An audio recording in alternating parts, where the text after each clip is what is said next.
Northern Ireland. We were in the midst of a violent ethnic political conflict. It was very bad to be living in the city of Belfast, our hometown, because there was a great deal of danger. Every day there was violence and killing and war was going on. My youngest sister Anne, who was then married to my husband Gakkai, who took her children for a walk, and 3 of her little children were killed in the Troubles in Northern Ireland in a violent clash between the British Army and armed gunmen, and the children were all killed. My sister Anne later died because of her injuries during that accident. When the children died, some of us came out and said that we had got to stop all the violence in Northern Ireland because too many people were getting killed, and we said there's got to be another way that we begin to solve our problems, because violence is only creating so much suffering. There's got to be an alternative to violence. We called for people to come out onto the streets and to do something to stop the violence and to begin to work for non-violence. And our response was met by thousands and thousands of people who marched throughout the whole of Ireland, and indeed in many countries around the world. People had peace rallies to support us in our campaign to say, stop the violence and let's do non-violence. Now, I tell you the story of my sister Anne and Jack's first wife, not to make you sad, but I tell you the story because I want you to understand that in every violent conflict, that there are many people like Anne and her little children who die. And somehow, whenever we talk of conflicts, we talk in the thousands of people. And we lose sight of the individual and the little family that gets destroyed, and just their whole lives are all destroyed. So we have got always to remember and think on the level of the individual person and how their lives are. When we started our peace movement in 1976, we were facing a deep ethnic political conflict. And it was only when people began to realise that you can't solve problems like this with militarism or with paramilitarism, but only by dialogue and people speaking to each other and having all-inclusive, unconditional dialogue to actually look at the root causes of the violence, that then you begin to move forward to be able to solve the problems.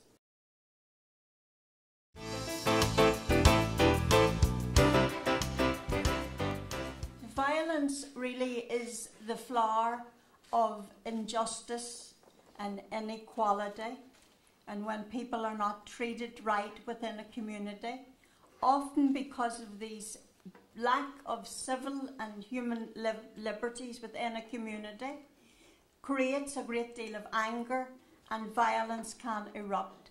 So it was very important for us that we've begun to deal with the inequalities in our society.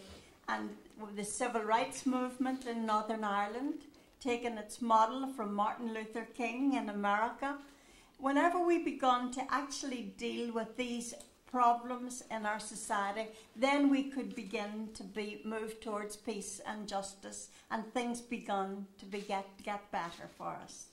Non-violence has worked for us, and that today in Northern Ireland we have come a very long way, and we have a devolved government, power-sharing executive, and many political reforms in our society. So we are very grateful that in our time we have seen peace come to our country. I'm not saying that everything is perfect. When a society comes out of a deep conflict, there still is a legacy of division and a legacy of pain. So we still have to work very, very hard in order to heal our society and build a genuine democracy and trust between the people. But we're working on that, and that will be a lifetime's job. When you start working for peace, you must remember it's a lifetime commitment to working for change. We believe that peace, you must work for it at all levels. Peace really starts in your own heart and trying every day to be more peaceful and kinder and compassionate. And then in your family, trying to work in the family to build peace. And then in the wider community. And then right out into the world, because we really are not only local citizens, we are global citizens, and we have a responsibility to be able to reach out and help others. So you work for peace on all levels. I would like to thank the people of Hiroshima and Nagasaki and the Japanese people for giving us the leadership to the world and saying that no more nuclear weapons. You have suffered tremendously 65 years ago when your city lost so many people. And yet you have called for no weapons, for reconciliation, for peace. And that has been wonderful leadership to people around the world. And today, more and more people around the world are recognizing that nuclear weapons are immoral, illegal, criminal, and they cannot be used, and that we need to delegitimize these weapons and rid the world of nuclear weapons. And it is all due to the Hibakishas and the Japanese people for being faithful to their message of no nuclear wars. So arigato to you all for that message. At the Nobel Summit, for the last few days, at the end, we issued a Hiroshima Declaration, and in that declaration, it said very clearly that nuclear weapons are immoral and illegal, and that they could never be used. And it gives steps within that declaration how we can move governments to begin to seriously take disarmament of nuclear weapons to heart. So take the declaration, see how you can distribute that declaration and implement what is in that, because the civil community, particularly young people, have got to work to build a nuclear-free world. And coming from Hiroshima, you have a story to tell to the world, because you've lived in this city, and your story is that we can rid the world of nuclear weapons, and we must rid the world of nuclear weapons. So it seems a heavy responsibility to put on young shoulders, but enjoy the work, because you will be the people who will be able to say, we led the world in nuclear disarmament.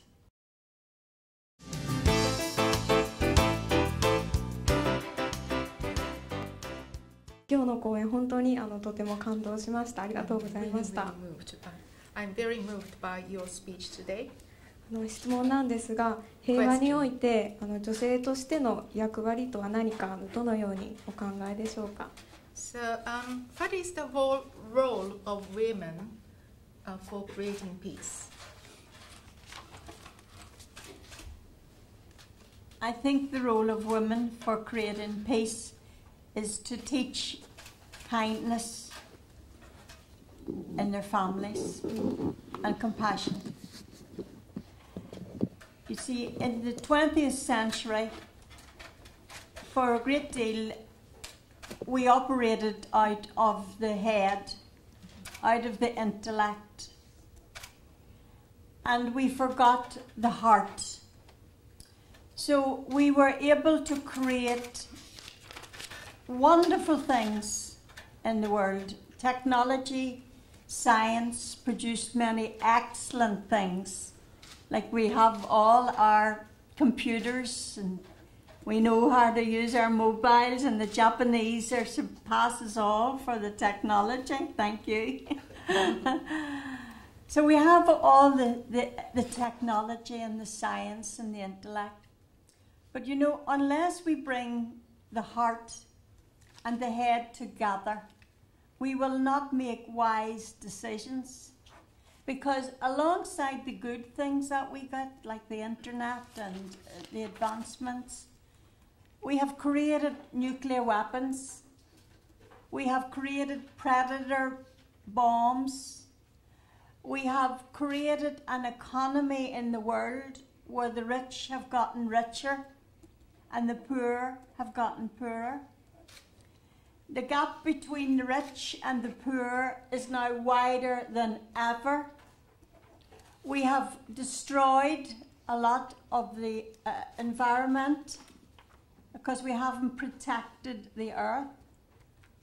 We have put us and our egos at the center of everything, when really we are only part of everything, because Mother Earth is what's really important too.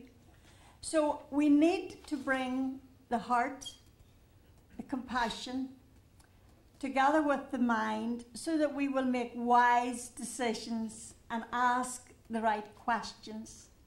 When we do something, the question to be asked is, will this beautify life? Is this making life more lovely, more fun, more enjoyable? Or is what I do destroying life? So then we will make wise decisions. So I think women in teaching kindness, which is the greatest virtue, and teaching compassion, and teaching that we are the human family and we are responsible for each other. If we bring a new ethic to it, a new sense of value to it, then and new politics, then we will help men and women working together, changing the world. But if women come on board to do the old way of doing things, then we'll just continue making all the mistakes of militarism and war. And so I hope that the women will bring a new value to a new ethic, and that together we can, men and women working together, really, really make the 21st century a real century of non-killing and non-violence.